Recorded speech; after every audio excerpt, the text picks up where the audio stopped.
Bismillahirrahmanirrahim.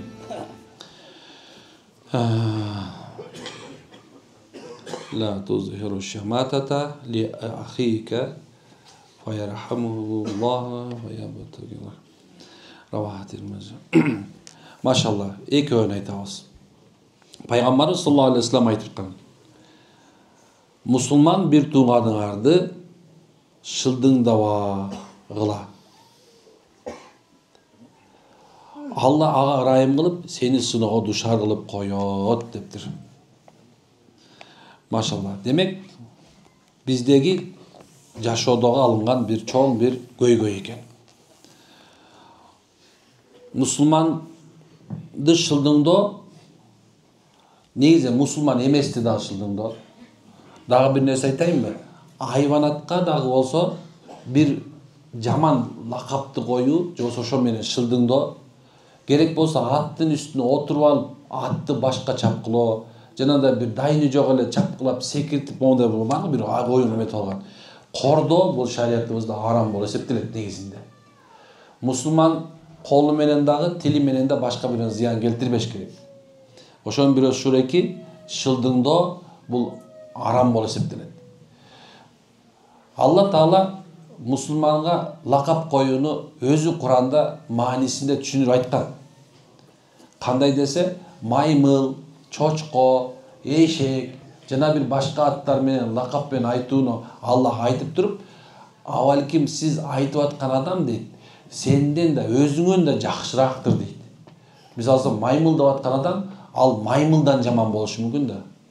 Эми буга логический түшүндүрмө берип турган болсо, эгерде bir адамга акылы жеткен деңгээлде лакап коюп сүйлөп аткан болсо, анын деңгээли ошо маймылдан да төмөн экени белгилүү болду да турабы?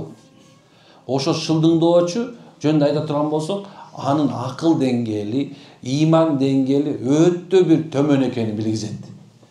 Өтөнчө эркектер аялдарын жанакындай бир лакаптар менен өзүнүн койнунда жаткан, бала төрөп берген, кызматын кылып аткан аялга ат коюп, аны шылдыңдап, аны кордоп аткан эркектин канчалык төмөн экенин, деңгээли төмөн экенин Алла Таала айтып койду.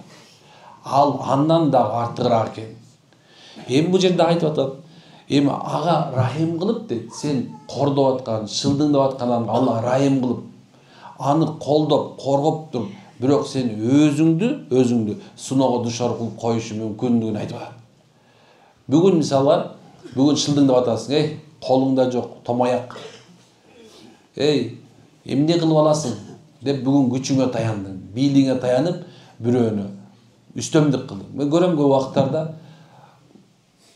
мындай чоң машина мингендер керек болсо стоянкага турганда дагы жанагындай бир түртүп, сүрүп барып, тигини чык мен турам деп ушундай бир же болсо кичинекей бир жолдо мүнөзү чап секире калып субханалла баягы мындай кандай десем өзүнүн дөө экенин көрсөткүсү келгендер бар. Мен айта берем субханалла, ошондойлорго тең элбегиле. Ал өзүнүн мансабына, бийлигине эсирип мас болуп турган акыбалда. Эми бул Кыргызда болсо мастан эмне качып кутулуптур дейт? Жинди качып кутулуптур дейт. Бул сөз субхана мас жана алкаш жөнүндө айтылган эмес. Ошол бийлигине мас болуп калган адам жөнүндө айтып атат. Ал адам бийлигине, мансабына мас болуп турган убакытта сага чоң зыян кылып коюшу мүмкүн. Ошону кач. Анын түйүнө субхана турба деген сөз. Ата бабабыздын сөздөрү ушундай таамай айтылган. Демек ошондой шылдыңдоочу, зөөкүрлүк кылуучу, үстөмдүк кылуучу, мына ошол жерде эле кээ бирлериңер келип калдыңыздар, машалла. Мындай айтканда кишини киши катары теңеген келбей атат. Кээ бирлериңер ушундай отурганыңарда, жаныңарда отурган адамды мынтип карап атасыңар, мындай бир нерсеси бир көзү жуп калышы деп турабы? Кээ бирлериң бул жерде отурганда мындай бир жумшак болбой аткандай сезилип атат. Кээ бирлериңер мындай өзүңөрдү чистокровный көргөндөр бар, элита көрүп алганым бар. Колунда болбосо болгон чөнтөгүндө бир 10 000 доллар көбүрөөк да. Көбүрөөк болсо да бир жөн. Миллион болсо, миллиард болсо да субханалла эске алыш керек. Ошо миллиард доллар менен деген адам ошол жерге барып түшүп курт жейт. О, бомуштуу жерге түшүп курт жейт. Демек, өкөң тең эле бир эле жерге барасың деген сөз да. Демек, андан өйдө эмессиң, шылдыңданга акың жок. Андан өйдө эмессиң, зордогонго акың жок. Адамдар ушундай, макшар болот, майдан болот, O Алла Таала тиргизгенде, баары тирилткенде, макшар майданда баарыбыз бир эле жерге барабыз. Көп жерге барбайбыз. Ошол жерде байдын байлыгы үчүн сурак болуп атканын, кор болгонун көрөсүң. Кедейдин кедей болуп туруп да сурак болуп атканын көрөсүң. Демек экөө тең эле бир суралат экен. О мүрзөнүн ичине киргенде экөөндөн бирдей эле сурайт. Демек бирөөдөн бирөө артык эмес. Бирөөдөн бирөө артык эмес экен. Эч качан бул мүмкүн эмес. Айта беребиз. Адамдардын көпчүлүктөрү мындай бир сөз айтаардан мурда көчөн бир жакшы бир окуя болду. Bir карындашым бар, мен айтат. Колунда жок эле эчтеке болбой турган мезгилде дейт. Бир дүкөнгө кирип калып, бир эле нерсени баягы пилмен бар го. Пилменди алып бул свежийби десем, кайсы арыңга тандайсың деп айтты дейт. Кайсы арыңга тандайсың деп айтат. Ошондо дейт, ушунчалык болду дейт, бирок мен адебим дейт, мен ата-энем үйрөткөн адеп дейт. Аны мен айтча турган даражага жеткизгеним жок дейт. Анткени бар да, үйдө адеп көргөндөр бар, ата-энесинен тарбия көргөндөр бар, машалла. Акмактын давасы сүкүт деп акырын чыгып кеттим дейт. Эми айта турган нерсе ошо арың деген сөз мени ушундай катуу бояп жүрөгүмө тийди дейт. Эми караңыздар, эми ошол bir 15 yıl murun болот да. 15 yıl murun болгон окуя дагы деле жүрөгүндө бар экен. Эми ошо шылдыңдаган адам, ошондо текеберленген адам кыяматта кантип бул карындаштан кантип жооп берет? Кантип кутулат? Адамдар жүрөккө так салып коет да, шылдыңчы. Так салып коет. Билесиздер, мына көп убакыттарда психологдор азыр бир нерсени чыгарып атышат. Детская травма деген нерсени. Эсиңерде барбы? Аз аябай көп. Мисалы ушул жерде көбүнчөгөргө барганда, психологко барганыңызда силерде детский травма бар экен деген турабы? Детский травма деген нерсе ушул эки да. Мындай айтканда эскиден калган бир элес. Ал кечирилбейт. Ал кала берет. Мектепте деле бирөөнө лакап койгон болсо, ошол лакап менен канча деген балдар эмне болгон? Ушуну өзүн төмөн сөзүп жүргөн. Ошол лакап менен, шылдың менен, субханалла. Же болбосо бир эле мугалимдин сени колдоп коюшу канча бийик даражага чыгып кетип Эйнштейн кылып коет турабы? Бирок бир эле жолу алкаштын баласы сен эмнени билбегениңде төбөдөн бир кое турган болсо болду, бала өмүр бою окубайт турабы? Ошонун себебинен муалимдер эмнекен сабакты үйрөтүп эмес, балки мамиле кылсын деп айтылган шариатта бекер эмес болуш керек да.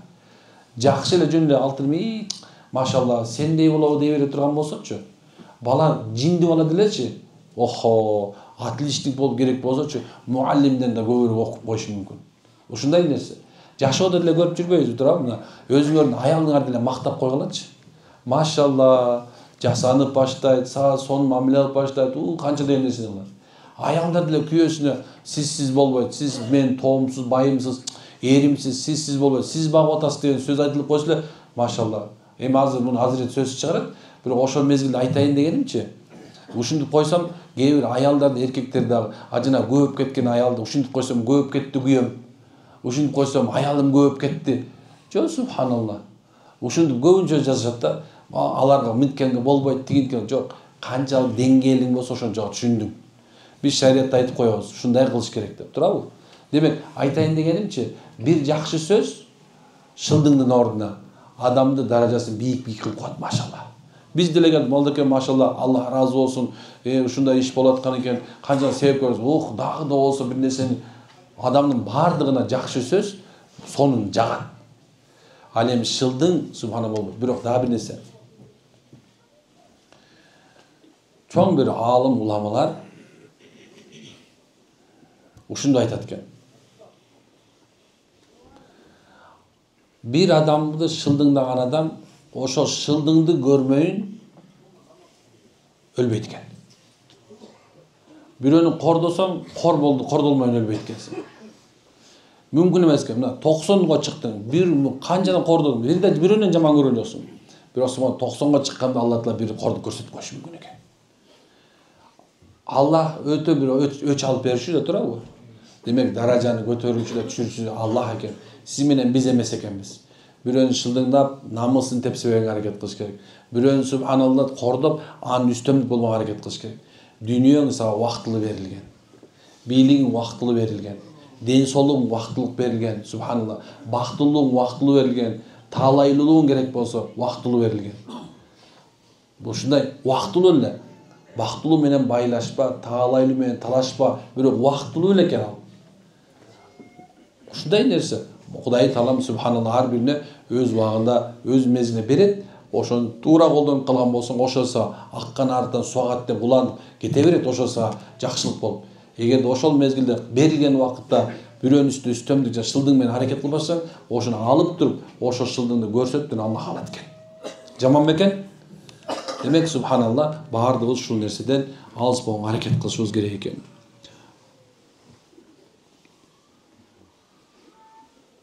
Daha bir ayet etken büröөнүн кыйынчылыкка түшкөнү